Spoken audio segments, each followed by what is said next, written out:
За туулын шугуугаас тусгай сурвалжлага нэвтрүүлгийн энэ удаагийн дугаараа эхлүүлж байна. Туул голын татам дагуу нийтдээ 33 км урт хурдны зам барих ажлыг хотын захиргаа болон засгийн газраас эхлүүлсэн.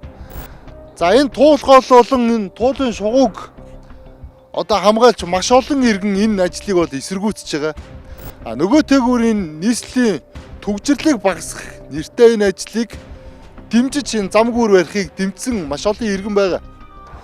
Энэ хоёр төрлийн хүмүүс мэдээллийн зөрүү байгаад байгаа юм байна. Тэгэхээр бид энэ удаагийн тусгай сурвалжлага нэвтрүүлгээ энэ мэдээллийн зөрүүг арилгах гэж аль болох тэнцвэртэй талаас нь нэвтрүүлгээ бэлтгэснээ одоо хүргье.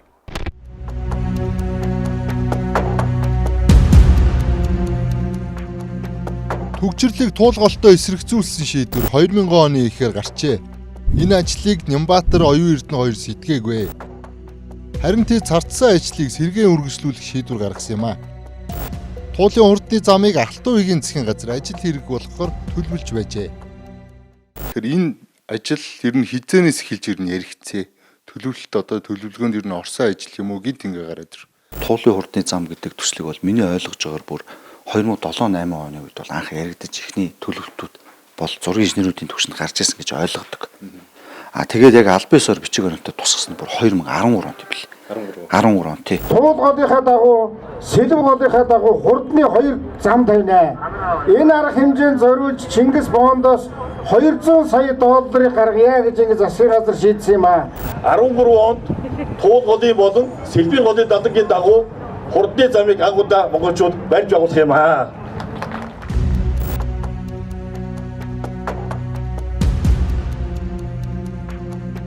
Энэ үед засгийн газар туулын хурдны замыг гудамж төсөлд хариуцуулсан. Төслийн нэгжийн захирлаар хот төлөвлөгч доктор Батуулд ажиллаж байсан. Энэ хүн бол туулын хурдны замын автор гэсэн үг. Би түүнтэй уулзаж асуулаа л да. 10 хэдэн жил өнгөрчтэй. Тухайн үед ер нь яагаад одоо хийх боломж олдоогүй юм? Хөгжлийн банктай холбоотой, бондын мөнгөтэй холбоотой байсан учраас нөгөө төсөл маань нөгөө юу асан л та өөр сангийн яамд шилжээд тэгээд нөгөө яг энэ туулын хурдны замыг барьна гэсэн энэ өртөг маань өөрөлдөл нөгөө хөгжлийн банк дээр хаагдсан байхгүй. Тэгээд үндсэндээ манай бүтээн байгуулалтын ажил зогсчихж байгаа. Тэр үед одоо ямар тооцоол байсан?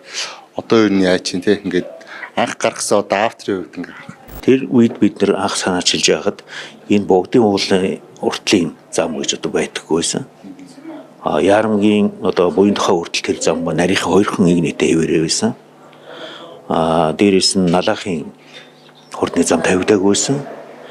Бүр богдын уулын уртлын зам энэ тавигдаагүй байсан шүү дээ. Ер нь тийм одоо томоохон хурдны буюу одоо томоохон дэд үтсийн зам бол байхгүй гэсэн үг байхгүй юу. Одоо 26 он маш өөр физикийн орон зайг хувьд ч гэсэн эдийн засгийн хувьд ч гэсэн маш өөр орон зай байгаа учраас магадгүй энийг бид нар те илүү нөгөө тийм 6 игнэтэй тийм том биш, тийм олон багантай биш, маш энгийн одоо маш одоо нөгөө өртөг багтаагаар гэж хэлж болно доо. Техникийн буюу инженерингийн шийдэл их энгийнээр хийж болох юм а гэсэн санал биднээс бодож ин л та. Японы зөвлөх компаниудаас хатуухан нэлээд сайн хэлдэг байсан. Яадаг вэ гэхээр 4 игнээс дээш байгаад хэрэггүй маа. 6 игнэтэй гэдэг бол хэтэрхий нөгөө магадгүй манайхаас их том хэмжээний 5 саяас дээш хотуудад байх ёстой хурдны зам аа. 4 игнэтэй хурдны зам байх зөв юм а гэдэг тийм одоо үнэлэлт дүгнэлт гарсны үндсэн дээр бид нар энийг хийлгэж ирсэн л та. Тухайн үед 16 онд хийгдсэн эрчим гэх юм бол 90,000 машинтай дээрээс нь өдөр тэгж зорчтол 300-аас 400 мянга байсан бол одоо 10 жилийн дараа 12 жилийн дараа бид бүхэн бодоод үзэхэд энэ дээр өдөрт 4.4 сая зорчилт хийгдэж чинь 600 мянган төгрөг хэрэгсэл маань одоо хөдөлгөөнд оролцож байна гэдэг байдлаар бол гарч байгаа. Тэгэхээр энэ эрчмийн судалгаан дээр эрэлтдээр үндэслэж 6 игнэ болгосон. Наад зам чинь бизнесийн анх санаацалж ийсэн ажлын зургийг хийлгэж гисэнтэй засгийн газраар батлуулсан их хурлаар батлуулсан хувилбараас өөр байна. Наад дээр чинь намайг анхаасаа дуудаагүй, надаас асуугаагүй, манай инженерүүд, манай хот төлөвлөгч нараас өөр хүмүүс хийсэн байна надад гэж.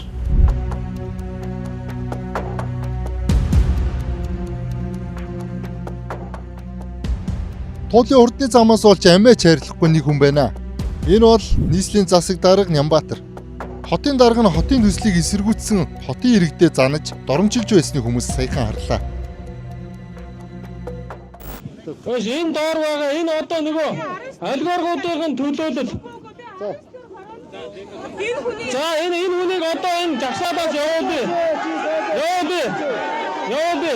Наадмын бодож ав. Илэр өөрсдөө чиний бий төрөхгүй. Туулын урдны замыг барьж дуусгахад Улаанбаатарын төвчл хэдэн хувиар буурах вэ? Энэ дээр хотын дарга хотын орлогч хоёрын яриа зөрөөд байгаа маа. За туулын хурдны замын төгжрлийг бууруулах хэмжээ нэг 15 орчим хувь байгаа. Тэгэхээр ер нь туулын урдны зам хамгийн багадаа 35 хувиар Улаанбаатар хотын авцсан төгжрлийг бууруулна гэдэг юм тооцоол байгаа. 2027 оны 7 дугаар сарын 1-нд зарч хэсгээ нээснээр Улаанбаатар хотын өнөөгийн авто замын төгжрөл 15%-аар шууд буурна. За энэ Улаанбаатар хотын ерөнхий хурдны замын магистрал. Тэгэхээр одоо бид нар энэ туулын хурдны зам тойрог нэг тог оёг ашиглахад Улаанбаатар хотын төгжрөл 50%-аас илүү буурах. Тэгээд иргэд ер нь бол 50%-аас илүү хамгийн багадаа 50% шүү.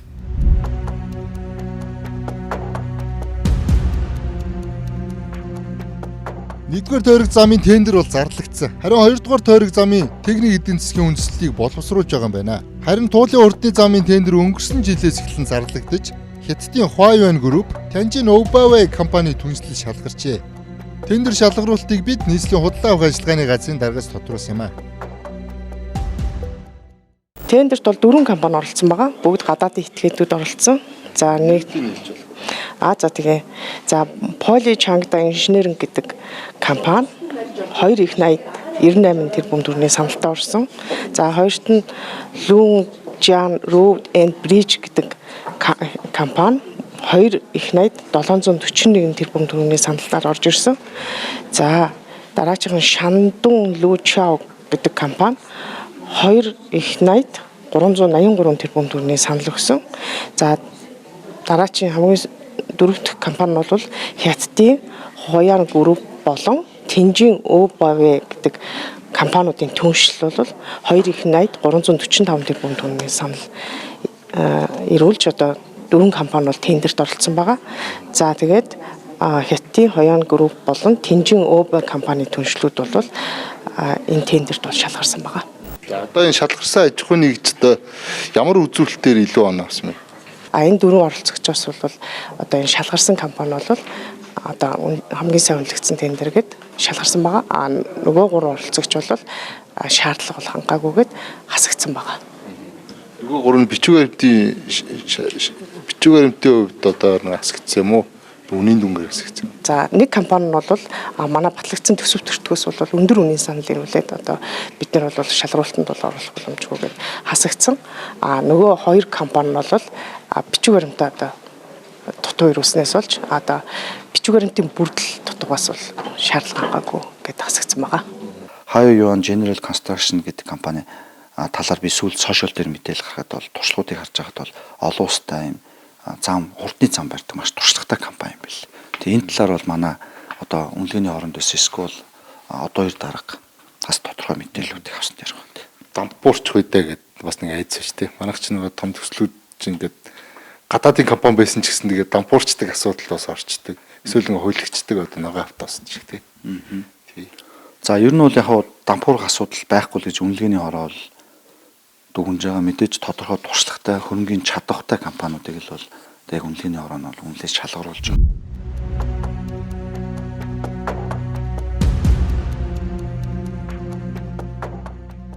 «2026 оны 3 дугаар сарын 18 хэсэг иргэн хатан туулгоолыг хамгаалах хөдөлгөөн эхлүүлсэн.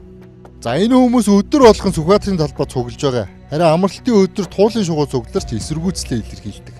Туулгоолыг хамгаалах энэ хөдөлгөөнийхэн саяхан нийслэлийн засаг дарга Нямбаатрыг албан тушааллаас нь огцруулах шаардлагыг засгийн газарт өгсөө. Тэд гол дээгүүр зам барих төслийг эсэргүүцсэн шалтгаанаа ингэж тайлбарлаад байгаа.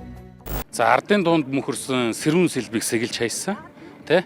Бас дунд голын ногоо нь ургасан байдлаар тарьсан юм шиг гэж бүхний аманд орсон байдаг энэ голыг ёроолыг ухаж яана гэд зүлэг ширэг хамаг юм нь сүйтгэж бүр өмхөрүүлж байсан. 2 эргээр нэг хаан босох гээд одоо болт дуусаагүй. Хаана байна дууссан юм ерөөсөө байхгүй. Хаана байна нөхөн сэргээсэн юм ерөөсөө байхгүй. Тэгчээд наадах чи одоо юу ярьж байгаа вэ гэхээр би ахаад те 32 км хурдны зам. Ерөөсөө ихтгэл төрөхгүй. Өөрөөр хэлэх юм бол өмнө хийсэн 2 гол дээрх ажил нь ерөөсөө л бүрэн дүүрэн бүтлгүүтэл байгаль орчны эсрэг террор болж өөрсөн. За тийм би тэр боржуур тэр хавтан яриаггүй шүү те. Үнэхээр хүн байгальтай ээлтэй ногоон хотын хөгжил ярмаар байна. Ногоон хотын стандарт философи гэдэг юмыг төр засаг нь хотын захиргааны менежментийн баг нь ойлгомоор байна. Ойлгож чадахгүй хүмүүс нь хариуцлага хүлээгээд огцормоор байна. Чаддаг хүмүүсээр нь бид нэр удирдуулмаар байна. Бид нар бол хурдны замыг эсэргүүцэх байхгүй юу? Хотын төвжирлийг огт бууруулахгүй. Тэгсэн мөртлөө хамгийн үнэтэй шийдэлтэйгээр яг туулгол дээгүүрээ ингээд гүүрэн зам тавина те 11 км голын голдролд оруулаад гүүрэн зам тавих бол өөрөө маш байгаль орчны эмзэг байдалтай хортой ийм төсөл болох гэдэг юм л да. Ямар ч одоо байгаль орчны үнэлгээ тэр юмд хийгдээгүйгээр шууд хүчээр ингэж энэ бүтээн бургасыг шууд хядаад эхэлж байгаа нь маш их хортой байгаа хгүй. Туулын урдны замыг барих юм бол төгжрөл 30% буурна гэдэг бол энэ одоо тарих угаалт. Ерөөсө худлаа зүйл. Улаанбаатарын төгжрөл бол угаасаа энэ транзит буюу дамжин өнгөрөх хөдөлгөөнөөс болж төгжрээгүй. Бид нар өглөөдөө хотынхон бүр ихэдэ цахуулганаас ингээд өглөөдөө төв рүүгээ ажил руугаа оройдоо гэрэл рүүгээ гэдэг ийм л зуршил хөдөлгөөн үүсдэг. Тэр урдны зам баригдсан ч гэсэн бидэрт одоо ямар ч тийм нөлөө байхгүй. Бид нар энэгээр зорчихгүй. Улаанбаатарчууд тэр замаар зорчихгүй. Улаанбаатараар дамжин өнгөрж байгаа тэр хүмүүс бол зорчих байх. Тэгтээ тэр хүмүүс нь бол маш бага. Хамаагүй төгжрлээс хол газар цементэн зам барих нь өнөөдөр манай улсад нэн тэргүүний асуудал мөн үү? Бид боловсрлоо шийдсэн үү? Бид эрүүл мэндийнхаа хүртээмжийг сайжруулсан уу? Тийм ээ? Энэ олон асуудал байхад ингэж гарч ирсэн нь бол үнэхээр миний дургуй хүргэсэн учраас л ийшээ орсонд Жагсаал хийж байгаа хотын дээр хэрэгдэг улсын хурлдах ардсан намын бүлэг төрийн ортонд урьж туулын хурдны замыг хилцүүлэхэд оролцуулсан. Харин эсэргээрээ энэ өдөр нийслэлийн засаг дарга Нямбаатар намынхандаа өөргөгч гишүүд дэмжигчтэй цуглуулсан туулын хурдны замыг дэмжсэн жагсаалыг зохион байгуулж байлаа. Туулын замыг эсэргүүцэж байгаа бүх террористуудад нэг юм хэлээ. Туулын замын ажил ганцхан тохиолдолд зогсно. Тэр нь шүүхийн шийдвэрээр энэ замыг зогсоож болно. Нэг бол намайг алчгаа зогсоож болно. Өөр сонголт байхгүй шүү. Иргэдийнхэн өмнөөс төрхирсэн Нямбаатар даргын хүссэн зүйл нь хоолоонд нь тулжээ. Оюуны инновац төрийн засгийн байгууллагын хуульч Алтан гэрэл хотын шийдвэрийг захиргааны иргэн шүүхэд саяхан өгсөн байна. Тэр үндэслэл юу нь юу вэ? Ямар удаа холбогдох хууль тогтоомжийг зөрчсөн гэж ихтэй байдлаар харж байгаа. Туулын хурдны замын асуудлаар нийтийн эрх ашиг төлөөлж хүрээлэн буй орчин болон эрүүл мэндэд сөргөөр нөлөөлж байна. Энэ зам тийм учраас одоо хүчингү олгуулах, за энэ замын ажлыг зогсоох байдлаар захиргааны иргэн шүүхэд одоо нэхэмжил гаргаад байгаа. Захиргааны ерөнхий хуулиар тухайн одоо барилга байгуулгаж барих гэж байгаа нөхцөл заавал сонсгол зохион байгуулах ёстой буюу иргэдийн оролцоог одоо хангасан байх ёстой. Энэ шаардлагыг бол хангалттай хангаж чадаагүй байна. За бидний одоо харснаар бол хит хитэн одоо хороодод тийм ээ иргэдээс одоо санал асуулга авсан гэж байгаа боловч тэр нь одоо хэлбэрийн төдий буюу одоо жишээ нэг 2-3 одоо баг тийм ээ нэг баг одоо 2-3 газар зэрэг яг нэг цагт одоо танилцуулга хийсэн маягаар жишээ харагдаж байна. Эсвэл одоо бүх юунууд дандаа 100% баталсан гэдэг ийм одоо хэлбэрийн төдий өөрөөр хэлбэл энэ бол яг бодиттой иргэний оролцоо байж чадсан уу гэдэг нь бол туйлын эргэлзээтэй ийм оролцоо болсон. Голын татамд тийм ээ баг нь босгож байгаа энэ одоо туулын хурдны замын асуудал нь өөрөө одоо усын хамгаалж байгаа мó эсвэл энийг ус одоо усны байгаль орчны ийм экологийн тэнцлийг алдагдуулж байгаа мó те.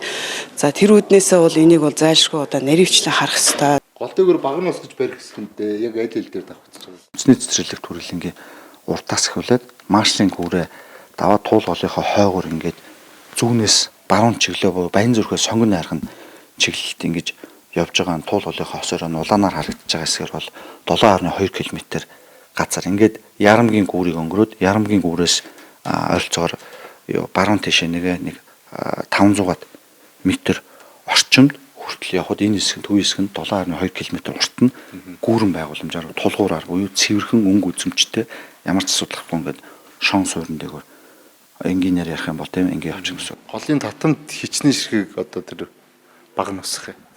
Голын татам ойролцоогоор 240-од баг нь бол орно гэсэн үг. Хэдэн одоо гай газарт одоо бургасын шилжүүд яах юм те усах юм те. Бургас өртөж байгаа гатал баг нэг суурийн тоо хэмжээгээр наваад төр замтайгаа үзэх юм бол 3.4. Яг өрн байгууламжийн суур өртөж байгаа талбай бол 1.9 гатал баг. Усны одоо газар нь энэ том төсөл дээр бол одоо жишээ нь зөвлөгөөгөө дүгэлтэд гаргаж өгөөгүй шин. Өөрөөр хэлбэл туулгалд яаж нөлөөлөл нь тодорхойгүй байхад яагаад энэ ажлыг эхэлж байгаа юм бэ?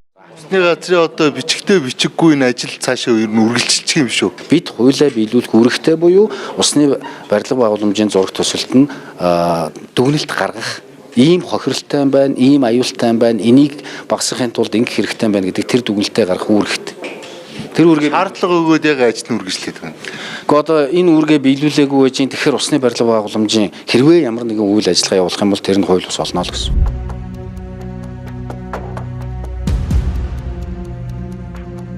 Та бүгдээ харж байгаачлаа энд одоо 3 байгууллага байна. Батбаяр дарга бол усны газрын дарга, энэ хүн бол байр суурьаа илэрхийлсэн. За одоо 2 газраас нь ойн газар, туулгалын сав газрын захиргааны дарганараас нь яриа байна.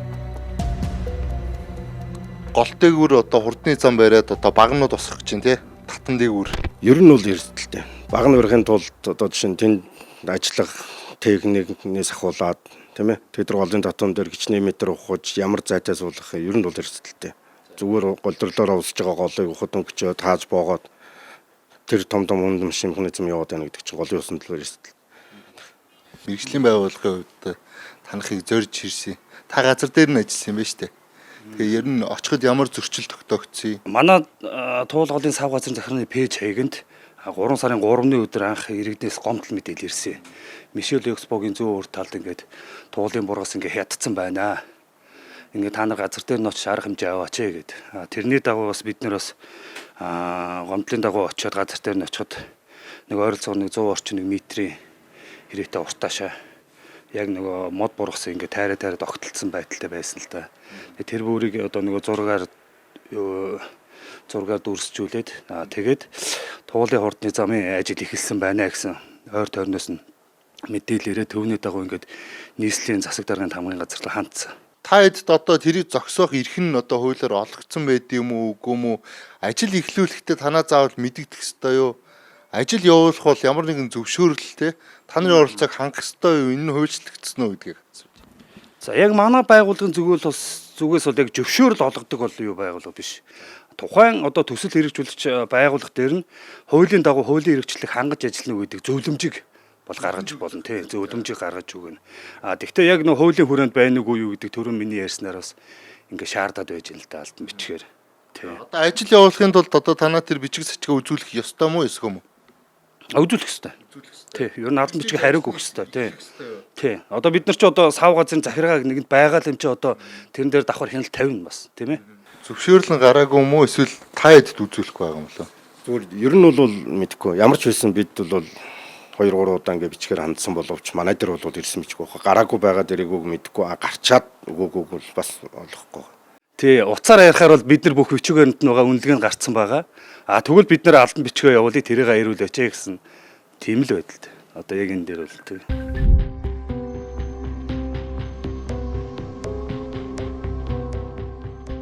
Ойн газрын оюун санаа дарга мэрий зарчмаар энэ албан томилогдсон. Ой судлаач мэрэгчлээ юм байна тэрээр. Туулын хурдны замыг барих явцад туулын шугууг их хэмжээгээр тайрч байгаа. Хотын захиргаа энэ ажлыг эхлүүлэхдээ ойн газарт мэдэгдэж хамтран ажиллаж байгаа эсхийг нь бид лавллаа. За ойн газар бол одоо мэрэгжлийн агентлаг байна тий. За энэ газар одоо энэ туулын хурдны замын ажил дээр ер нь ямар санал өгж байгаа юм? Хэр мэдээлэлтэй байгаа юм? Та эцэд одоо мэдээлэл өгсөн үү? За бид эднийг судлаад үзэхээр нийтдээ 43 га талбай татмын одоо нөлөөлөх байдал орохоор байж байгаа. За тэгээ эндээс ингээд би ингээд хараад үзье л да. Тэгээд энэ талаас ирүүлсэн бичгнэр болохоор 10.6 га талбай улиас тэгээд 32.5 га бурус нийтдээ 43 га 43.2 га талбай гэсэн ийм мэдээлэлтэй ирсэн. За бид ингээд энэ бол байхгүй болно гэсэн үг тийм. Тэгээ энэ болохоор одоо энэ нөлөөлөлд өртөж нэгээс нь замын трасс болоод одоо юуны төслийн одоо юунд нөлөөлөлд өртөх юм байна гэсэн. За энэ гэсэндээ нэг авнаа гэсэн юм байдалтайгаар ирсэндээ энэ нь одоо болж гин үгүй юу гэдэгтээ дүгнэлт гаргаж өгөөч гэсэн. За бид судлаад үзсэн тус компани ирүүлснээр болох нэг 800 гаруй сая төгрөгийн хохирол экологийн эдийн засгийн үнэлгээ гэж байгаа хохирлын тухай яриаг.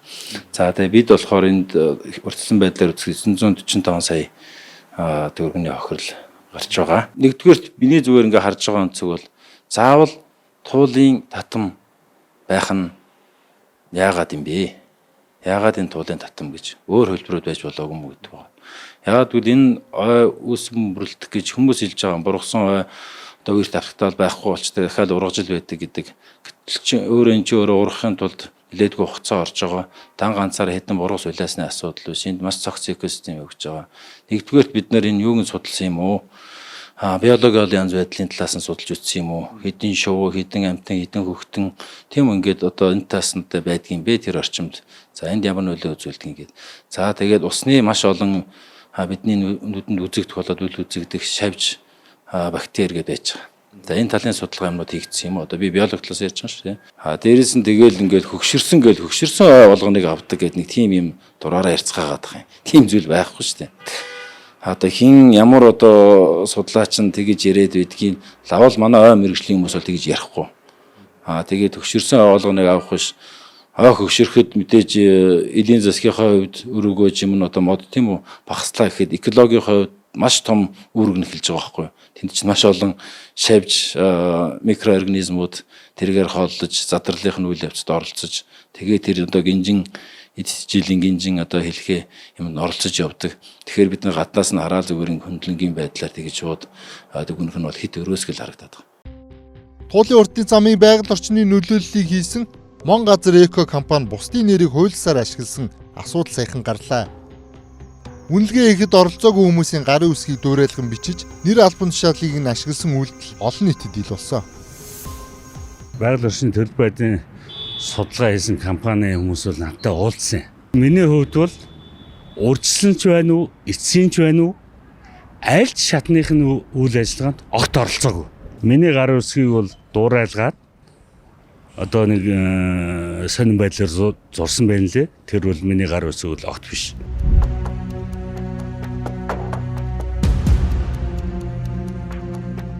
Ингэснээр туулын замын төслийн эргэлзээг тайлах гол судалгаа өөрөө эргэлзээтэй байдалд орчлоо. Ийм эргэлзээг тайлдаг шинжилгээ ухааны академи эмтэгтэй Монголд бий. Бид газар зүйн геологийн хүрээлэнгийн судлаачдаас Улаанбаатарын унтны ус ба туулгын талаар тодруулсан юм аа. Одоо Улаанбаатар бол 100% газрын дорх усаас одоо үйлдвэрийн ус хангамж болон ундны усаа авч ашиглаж байгаа. Тэгээ ундны усны 7 их өсвөр бол дээдэх өсвөр гэж би одоо зонжин болдог хавцаа одоо манай нэг өгшөө байдаг хамгийн ихний өсвөр. За доошлоод гачуур орчимд гачуурт их өсвөр хөвжээ.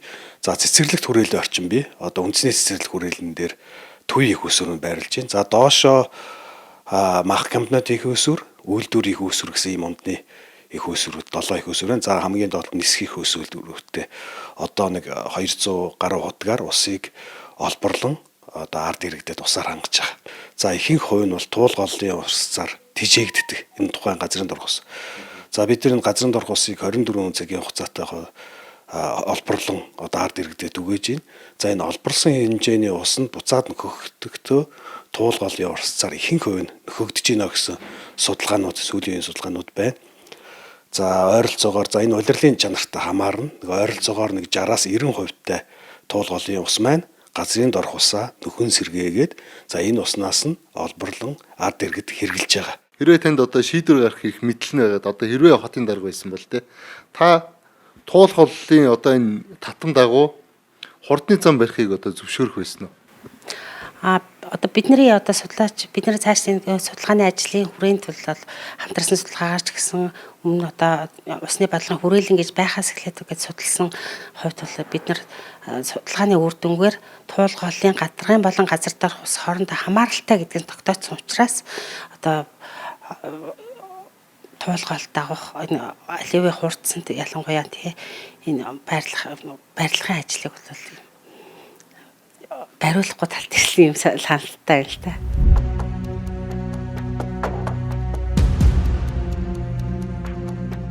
Туулын уртны замын ажил өнгөрсөн 2025 онд эхэлж тендер шалгарсан компаниуд урьдчилгаа төлбөр бол авцаа. Өөрөөр хэлбэл 500 тэрбум төгрөг нэгэнт хотын төрөвчнээс гарцаа гэсэн үг.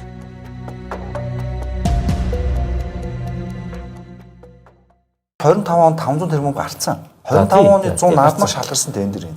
Одоо ажлын зураг гүйцэтгэлтэй дууссан. Өнөөдөр ингээд талбай барилга угсралтай ажил эхэлж байна. Тэгээ 2.3 их найдыг тэр чигт нийслэлийн татвар төлөгчдийн мөнгөөр гаргах гэж юм тий. Өөр гаргана шүү дээ. Өөр яах юм одоо. За төсвийн тухайд бол 2025 болон 2026 оны төсөв дээр тусгагдсан. Тухайлбал 2025 оны төсөв дээр 500 тэрбум төгрөг, 2026 оны төсөв дээр 800 тэрбум төгрөг иргэдийн хурлаар батлагдсан байгаа. Өөрөөр хэлбэл нийт 2.3 их найд төгрөгийн маань 1.3 их найд төгрөгийн санхүүжилтийн асуудал бол шийдэгдсэн. Энэ төсөл 2027 онд ашиглалтанд орохоор төлөвлөгдөж байгаа. 27 онд бол үлдэгдэл санхүүжилтийг тавиад санхүүжилт талаасаа бол гацгааргүй зураг төсөл нь бэлэн болсон. Бүх одоо төслийн эхлэх шаардлагууд нь бол бүрэн хангагдсан төсөл гэж үзэж байгаа. Төсвөр нь одоо батлагдсан байна. Одоо шийдвэр бол гарсан л гэсэн үг шүү дээ. Их усүрээ гэж хэлж байгаа. Их усүр бол 100% нийслэлийн төсвөр хэрэгжиж байгаа тийм. Төсөөс их хэмжээний хөрөнгө зарлагдаж байгаа уг төсөлд тагнуул цагдаа авилттай тэмцэх газраас гадна үндэсний аудитын газар ихэнх анхаарч байгаа юм байна. Улсын ерөнхий аудитор Магнас Үргэнгээс бидний талаар тодрууллаа. Ер нь яг энэ одоо ийм байгаль орчны хувьд ямар байгаа, тэзүүн ямар байгаа, үн өртгийн хувьд ямар байгаа ингээд зөвлөд ер нь голдо зөвлөмжүүд өгöd ингээд явдаг л ийм одоо урьдчилсан аудитын сэдв батлагдсан ингээд эхлэх шатанд явж байгаа. За урьдчилсан байдлаар ингээд мэдээл одоо цуглуулахад ямар одоо эрсдэлтэй хүчин зүйлүүд одоо байна вэ? За яг одоохондоо бол манай баг томилогдсон, аудитын баг томилогдсон, урьдчилсан судалгааны ажил, мэдээлэл цуглуулах ажлууд дүн шинжилгээ хийгээд эрсдэлтэй байж болох үс одоо нөгөө сэдвүүдийг агуулгуудыг гаргаж ирдэг. Одоохондоо бол яг энэ шатанд байгаа учраас би илүү тодорхой мэдээлэх боломжгүй байна. Нарийн мэргэжлийн шинжилгээч нараа авч явна. За мэдээж энэ хэвлэл мэдээллийн хэрэгслээр гарч байгаа олон одоо асуудлуудыг бас манайхан мэдээлэл дотор аваад ингээд үзээ явж байгаа. За баярлалаа.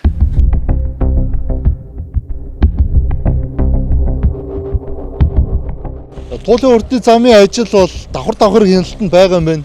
Иргэдийн олон нийтийн эвлэл мэдээллийн сэтгүүлчдийн улс төрчдийн төрөмс байгууллагуудын хууль хяналтын байгууллагуудын гэх мэтэр 2.3 их найдын төсөвтэй нүсэр ажил анхнаасаа олон нийтэд сайн ойлгуулаагүй, олон нийтийн оролцоог хангаагүй.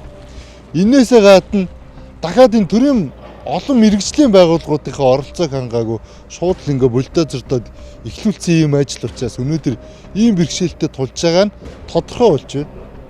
Тусгай сурвалжлага нэвтрүүлэг энэ төрөд өндөрлж байна.